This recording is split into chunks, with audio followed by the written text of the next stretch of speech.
extraordinarily exceptional circumstances. For Parliament, before I came down, I had a very brief conversation with the Leader of the Opposition.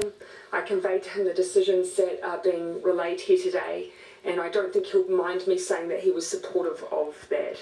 I've mentioned to him that there are some elements that require the scrutiny of Parliament, the epidemic notice, civil defence powers, and we will work through how we can do that in a way that is responsible and aligns with what we have set out here today. But otherwise, I'm asking the Business Committee and all of Parliament to work through what that will look like for Parliament going forward. I will just set out one more element. Now, I've proposed what I could loosely describe as a select committee of some sort to allow a scrutiny function to the government over this period of time. I absolutely accept that this is an extraordinary time. I want to give the public confidence that there will still be accountability and we will be enabling the opposition to play that role. I just need to work through the details of how that will work remotely.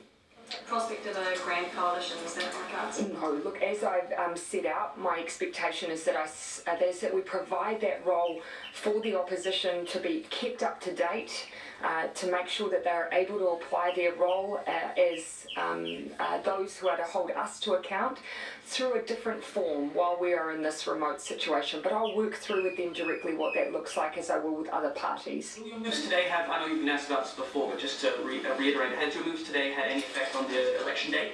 No, not at this stage, but as you can imagine, of course, we take everything into account as we're moving through, but at this stage, obviously my immediate focus is what's happening in the next 4 to 8 weeks rather than that far down the track.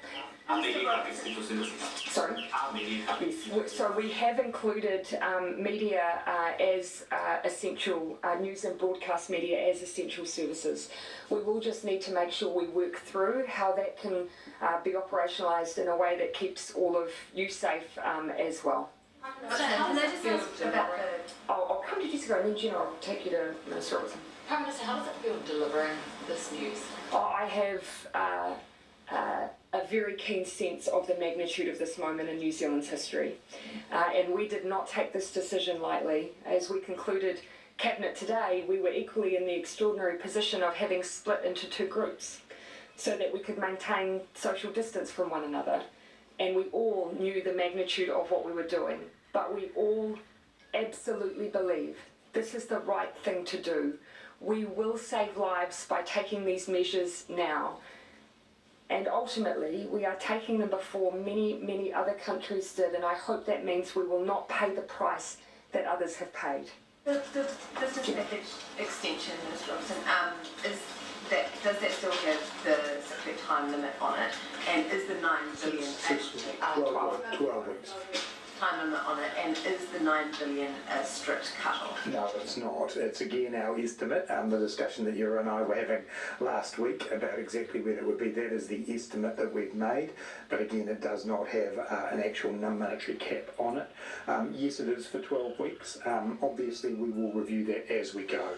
And as I said, we're very acutely aware of the fact that as we move into level 4, the effects on the New Zealand economy and on businesses and employees heightens.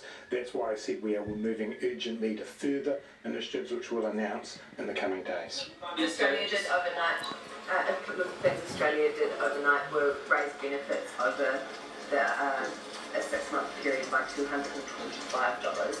Did you consider that?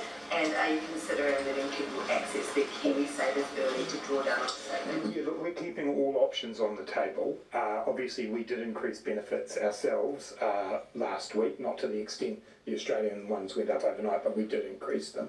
And in terms of options like KiwiSaver, we have to keep everything on the table given the extraordinary times we're in. I think you'll see that what we've announced today provides further support and certainty, but obviously as Alert Level 4 evolves and we understand more about how long we're going to be in it, we will need to make further decisions.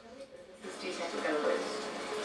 I can't answer that question, Jen, and I don't think anyone could. What we've done today is cushion the blow of this Covid-19 epidemic on New Zealanders. But I said last Tuesday, we can't save every job and we can't save every business. What we've done today is extend our support, and we're doing our very, very best to keep New Zealanders in work and to keep businesses going. And I just reiterate, over the next 48 hours, I really encourage employers and employees to get together and talk. Make a plan and work out how they can get through this with the support that we're offering. One final point I think that's worth making Fucking depressing is that in shit. making this decision now, of course, Stay our safe, all. hope is that we can